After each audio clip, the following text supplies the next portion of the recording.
로마서 16장 21절부터 있는 말씀. 로마서를 그동안 몇 달 동안을 계속했어요. 주일 밤 예배와 수요일 저녁 예배에 새벽 기도회에는 이제 야고보서를 했는데 야고보서가 끝났어요. 이제 베드로 전서 후서로 새벽 기도를 시작해야 될 것 같아요. 이제 로마서가 끝나면 다음 시간에는 갈라디아서로 가려고 해요. 갈라디아서.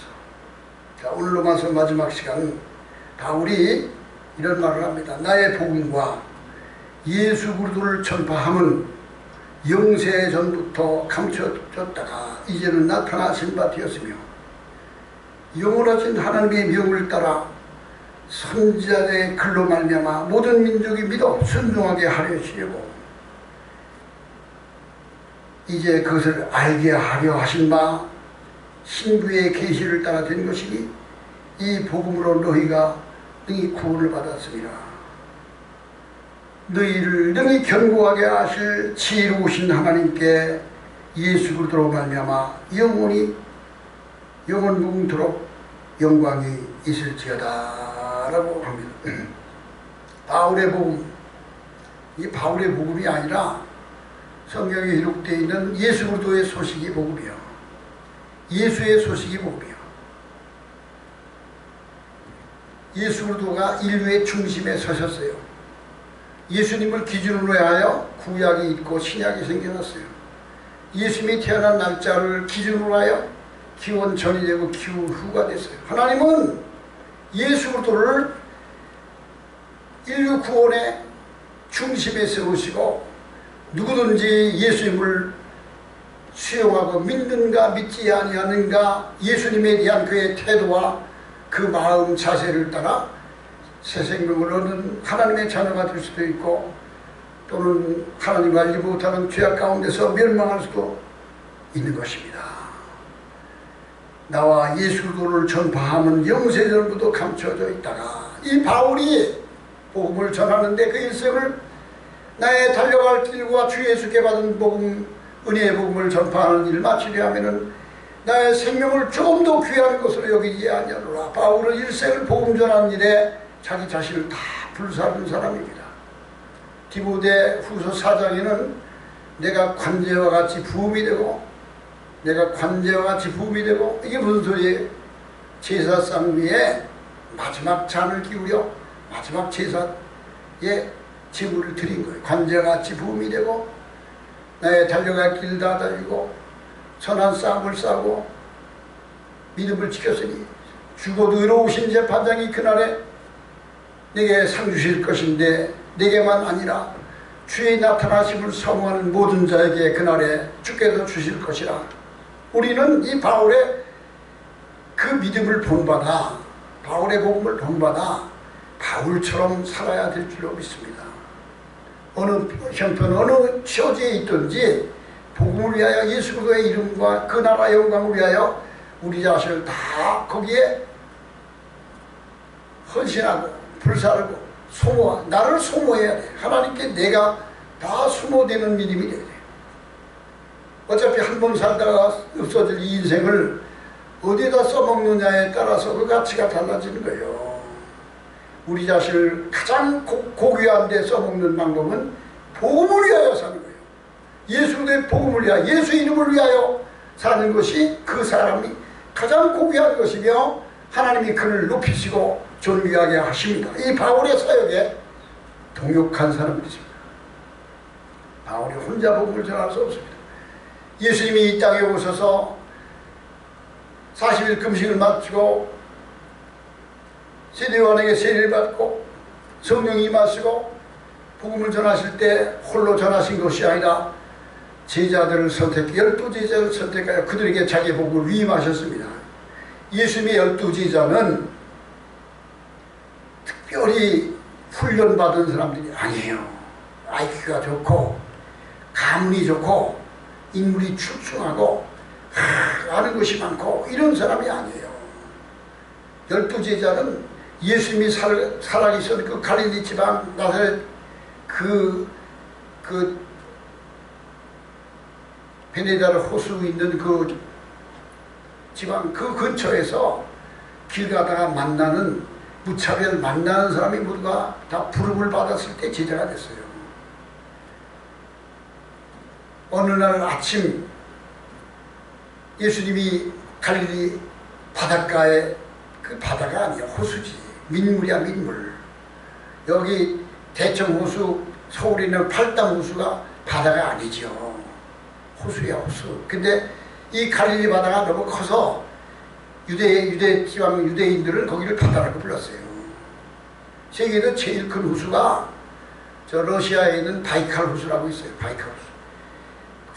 바이칼 호수는요 민물인데요, 물이 그렇게 깨끗하답니다. 그리고 물이 그 바다가 얼마나 넓은지 모르대요. 바다같이 넓대요. 바이칼 호수에 담겨있는 물만 가져도 우리 60억 70억이 뭐 얼마 동안 먹을 수 있는 물이 다 담겨있대. 이게 민물이야 민물. 백두산 천지에, 아니 보세요, 백두산 천지의 높이가 얼마인지 알아요? 2700m. 2700m. 여기저기 계룡산, 동학사 뒤에 계룡산 올라가면 거기에 관음봉이 있어요. 관음봉이 해발 880m밖에 안 돼. 지리산 1800m인가 그렇게밖에 안 돼. 지리산 높이가. 제가 한라산을 가봤는데 한라산 꼭대기가 해발 몇 미터냐? 1950m예요. 정확하게는 1947m예요. 근데 그냥 1950m라고 부르고 있어요. 정확하게 한라산 꼭대기가 해발 바다에서부터 높이가 1947m야. 그런데 백두산에 있는 백두산 높이는 2770m가 그래요. 근데 그 꼭대기에 물이 고였어. 호수가 됐어. 아니 그 꼭대기에 어떻게 호수가 있을까? 2700m 그 꼭대기에 물이 가득 찼어요. 그게 민물이야 민물. 하나님이 하시는 이 인류 지구상에 있는 모든 것들은 신비하고 아주 기묘막측하고 하나님의 섬세하신 성품과 그의 신성이 숨겨져 있나니 저희가 핑계치 못할지니라. 하나님이 지으신 모든 만물 속에는 하나님의 그 솜씨가 숨겨. 사람이 그림을 그리면 그 그림이 어떤 사람이 그렸느냐에 따라서 그 그림을 그린 사람의 생각과 그 마음이 담겨져 있는 거예요. 그림이 글을 썼잖아요. 글을 쓴데 그 글을 읽어보면 그 사람의 성품이 다 담겨져 있는 거예요. 성품이. 자기를 표현해. 하나님이 지으신 만물, 주 하나님 지으신 모든 세계 내 마음속에 그리워볼 때 우리가 저 들에 나가서 산에 가서 저 바닷가에 가서 천지 만물을 바라보면 우리가 차분한 마음으로 정말 하나님의 은혜로 만물을 바라보면 모든 만물 가운데 하나님의 솜씨와 하나님의 성품이 숨겨져 있어요. 감춰 신명함직하고 너무 놀라워. 그래서 모든 대자연 만물이 하나님의 성품을 보여주고 있어요. 그렇습니다. 하나님께서 예수 그리스도를 통하여 인류를 구원하시기 위해 준비하셨는데 그 복음을 전하는데 예수님 혼자 하신 것이 아니라 제자들을 선택하여 그 제자들에게 자기의 복음을 위임하셨는데 그 12제자가 누구였죠? 예수님이 살아있을 때 가다가 만나는 사람들 무작위로 나를 따라오너라 라고 주님의 부르심을 받고 순종하고 따라간 자들은 다 제자가 된 거예요. 베드로 갈릴리 호수에서 고기 잡다가 밤새 그 갈릴리 호수를 물이 너무 맑아서 투망을 던지는데 우리가 여기 저 개울가에 가서 투망을 하잖아요. 투망을 던지면 고기를 잡잖아요. 근데 갈릴리 호수는 물이 너무 깨끗해서 낮에 투망을 던지면 고기가 도망간대. 그래서 밤에 투망을 던진대. 밤에 고기 잡대. 근데 밤새도 그물질을 했어. 낮에 고기 잡으면 그걸 갖다 시장에 팔아서 가족들이 쌀을 받고 먹고 생계를 유지하던 게 베드로예요. 지난 밤에는 밤새도록 그물 던졌는데 이상하게 고기 안 잡혀. 안 잡혔어. 아침까지 안 잡혀. 이제 아침에 호르게 바라고 오니까 배를 몰고 육지로 나와서 그물을 싣고 집으로 가려고 그러는데 그 아침 새벽에 혼이 몬동몬동이 터오는 그 아침에 저 갈릴리 언덕 위에 사람들이 몰려오기 시작하는데 그 앞에 예수님이 계셨고 그 뒤에는 수많은 유대인들이 수천 명, 수만 명이 따라오는데 그들이 새벽부터 예수님을 찾아나왔어요. 예수님이 바닷가 가까이 오시더니 베드로를 보았더니 네 배를 잠깐 빌려다오 라고.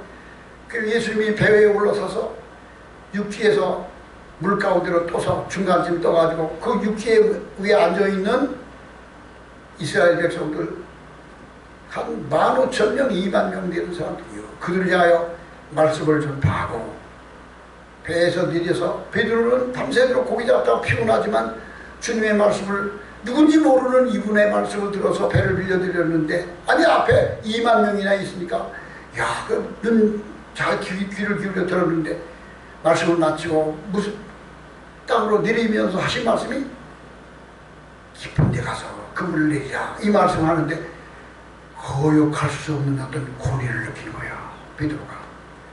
그러니까 내가 밤새도록 그물 위에서 잡을 수 없지만 주님 말씀대로 내가 그물을 내리자. 그리고 와서 배를 쳐서 바닷가 깊은 호수 깊은 데 나가서 그물을 던졌어요. 그랬더니 그물을 당기는데 그물이 찢어질 듯만 많이 잡혀. 너무 많이 잡혀서 그물을 끌어올릴 수 없어. 그러니까 저쪽에 있던 다른 친구들이 이리 와서 나 좀 도와다오. 그래 다른 친구들이 와서 배를 몰고 와서 그물을 끌어올렸는데 두 배가 잠겼어요. 너무 많이 잡혔어. 그리고 나왔는데 주님을 만난 베드로가 어떤 두려움을 느끼는 거야. 하나님의 신성 앞에서 이런 일이 있을 수가 없는 거야. 그러니까 주님 앞에서 나는 죄인입니다 라고 고백을 합니다. 아니 놀라운 일이야. 그게 베드로야. 그렇게 제자가 됐어. 길 가다가 세무서 서장, 세무서 세금 걷는 자, 마태라는 자, 넌 나를 따르라.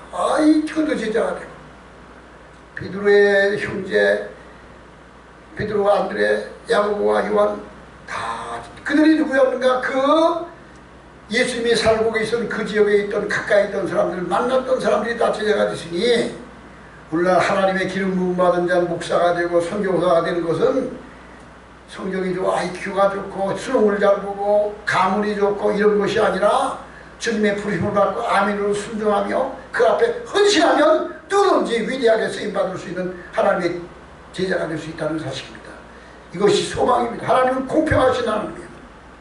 누구든지 말씀에 순종하면 귀하게 쓰임받을 수 있어요. 19세기에 전 세계에 복음을 전했던 D.L. 무디라는 미국의 목사는 그는 목사가 아니에요. 목사를 받은 적이 없어요.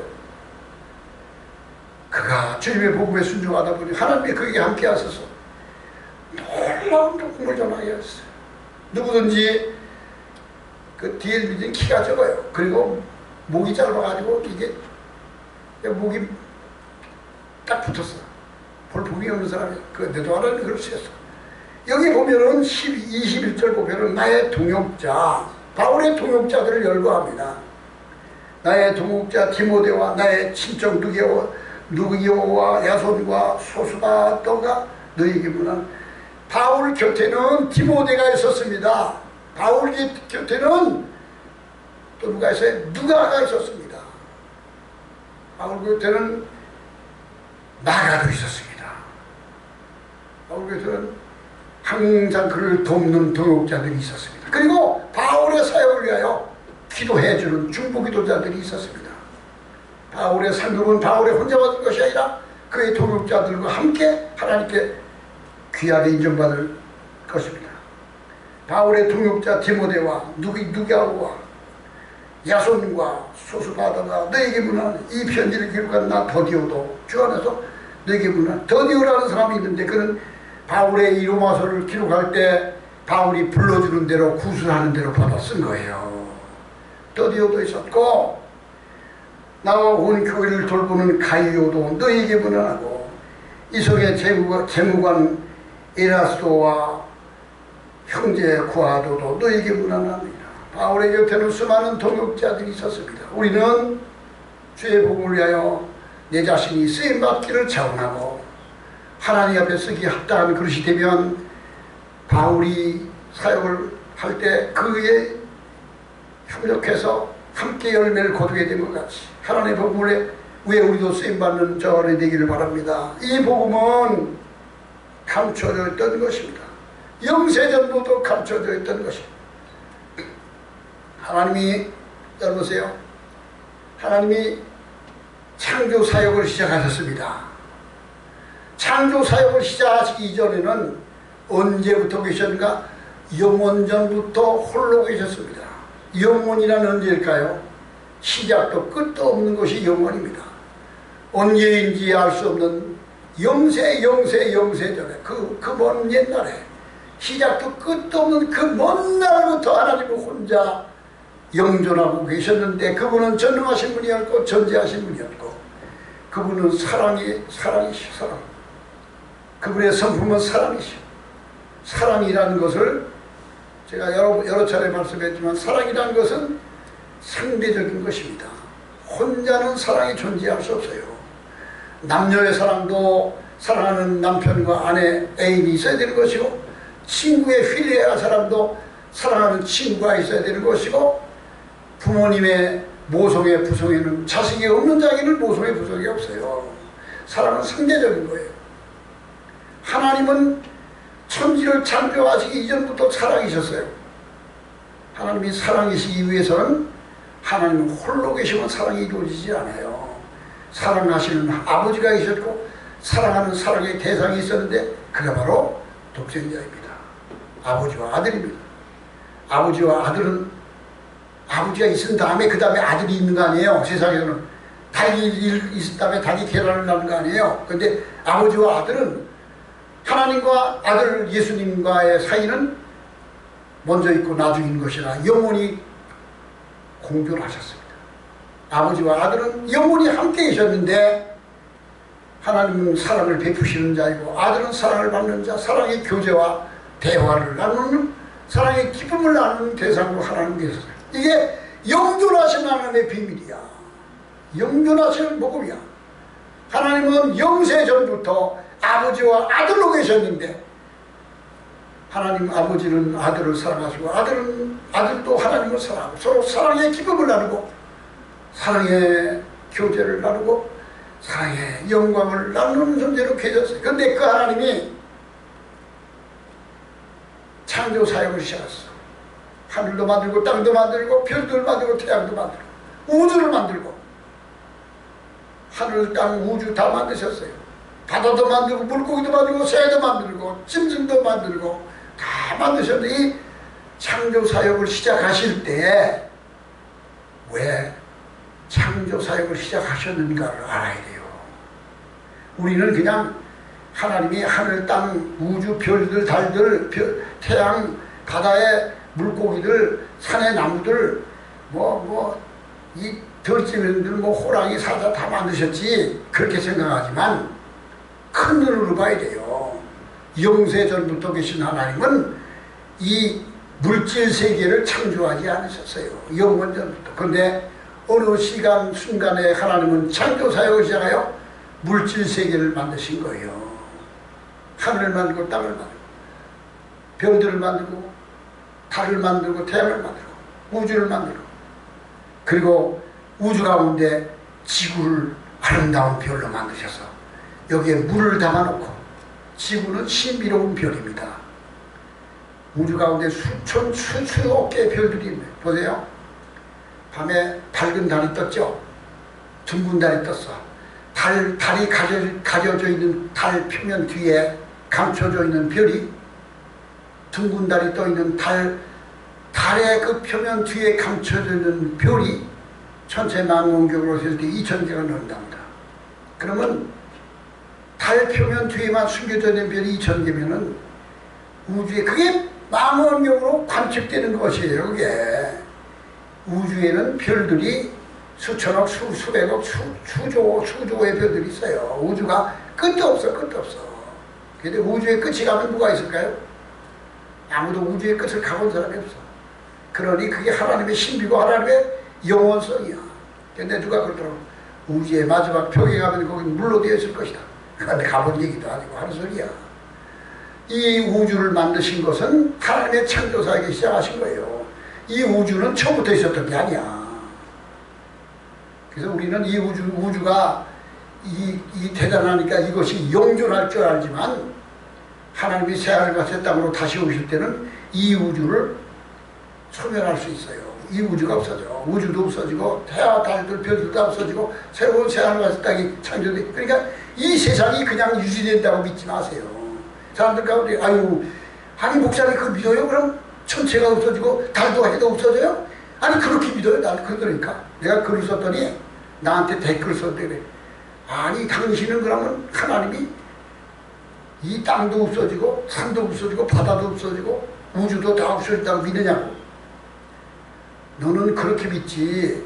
이 우주가 이렇게 눈에 보이니까 대단하지. 영원하신 관점에서 보니 이건 아무것도 아니야. 하나님이 창조사에게 얘기할 때 그냥 만들어 놓은 거야. 이거 치워버릴 것도 아무것도 아니야. 새하늘과 새 땅이 어떤 땅인지 아직 알 수 없어. 이 우주를 창조하신 목적이 뭘까요? 하나님의 의도가 있어서 목적이 있어서 뭘 하시려고 했을까?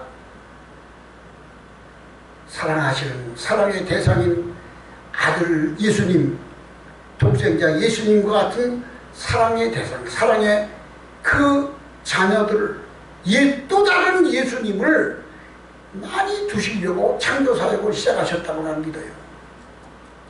창조사역 하시기 전에 하나님은 사랑하시는 사랑의 대상이 독생자 한 분이었어. 근데 이제는 사랑의 대상이 예수님 한 분이 아니라 예수님은 맏아들 됐어. 맏아들 밑에는 둘째 아들, 셋째 아들, 수많은 아들, 딸들이 생겨나는 거예요. 그래서 예수 믿고 구원받고 성령 받고 하나님 앞에 거룩하심을 받은 우리들은 하나님이 사랑하는 아들, 독생자를 사랑하신 것 같이 우리는 영원한 하늘나라에서 하나님의 사랑의 영광과 기쁨을 나누는 그 자녀의 신분을 회복하여 하나님처럼 예수님처럼 영생하게 살게 된다는 소망이 그리스도인이 가져야 될 소망입니다. 그리스도인이 가져야 될 소망은 영원한 소망입니다. 신천지에서는 이 세상에서 새하늘 새 땅이 이루어질 때, 여호와의 증인도 이 세상이 이루어질 때, 이 세상이 이루어질 때 세상이. 그러니까 좋은 집 사고 좋은 경치 좋은데 그것이 있는 줄 알아. 그러니까 너희들은 고기밖에 안 먹고 고구마 보여. 거기서 멈췄어.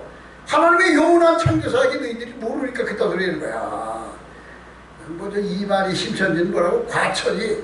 과천이라는 천자가 신의 천자라고, 신의 천이라고. 그래서 신의 산이 과천이라고. 내가 그걸 댓글을 썼더니 그들 교재를 싹 바꾸더라고. 또 내가 지적한 거를 또 싹 바꾸더라니까. 그래서 아니 과천에만 은혜가 오느냐, 비가 세상에 다 골고루 오는데 거기만 비가 오느냐, 그랬더니 그것도 싹 바꾸더라고. 하여튼 신기한 사람들이에요. 그러니까 그들의 지식은 고기에 딱 머무르고, 그러니까 양도천에서부터 무슨 옛날에 박태선부터 전부 다 그 자칭 예수라고 하던 그들이, 이단 교파들이 다 계시록에 나오는 백마를 타고 났더라. 그래서 진짜 하얀 말을 타고 났더라. 저기 이단 교파 박태선이도 하얀 말을 타고 나오고, 양도천에도 하얀 말을 타고 나오더니 이만도 하얀 말을 타고 나타나다니까. 그냥 믿음이 저들은 그밖에 안 되는 거예요. 얼마나 무슨 일인지 몰라. 이게 뭐야? 영원한 복음. 예수도의 전파함은 영원전부터 감춰져 있던 거예요. 우리는 예수도의 복음과 영원전부터 숨겨져 있던 하나님의 비밀을 바로 깨닫고 경험하고 알 수 있는 지식과 영적인 감각을 갖게 돼야 될 줄로 믿습니다. 이제 그것이 이 시에 나타나신 바 되었습니다. 이 복음이 나타나신 바 되었어요. 그러니까 복음의 중심이 뭘까요? 예수 그리스도이며, 예수를 통하여 네 모든 원죄와 자범죄가 다 처리되어서 그 십자가의 보혈을 일시으로, 그러므로 너는 예수님을 통하여 죄 사함 받아 거듭난 생명이 되었고, 성령이 너에게 임함으로는 하나님을 아버지라 부를 수 있는 자녀가 됐어. 하나님의 자녀가 됐어. 상속자가, 자녀는 상속자예요. 그리고 우리는 그 말씀을 따라 거룩하게 살다가 우리의 삶이 성화되어 예수님 닮고 세상을 육체를 벗어놓고 주님 천국에 올라갔을 때 우리는 예수님처럼 하나님과 함께 영생을 누리며 영광을 누리게 된다는 이 소망을 갖고 살게 될 줄 믿으시기 바랍니다. 이제 나타나신 바 되었으며 영원하신 하나님의 명을 따라 선자의 글로, 성경이 바로 그것을 증명하고 있어요.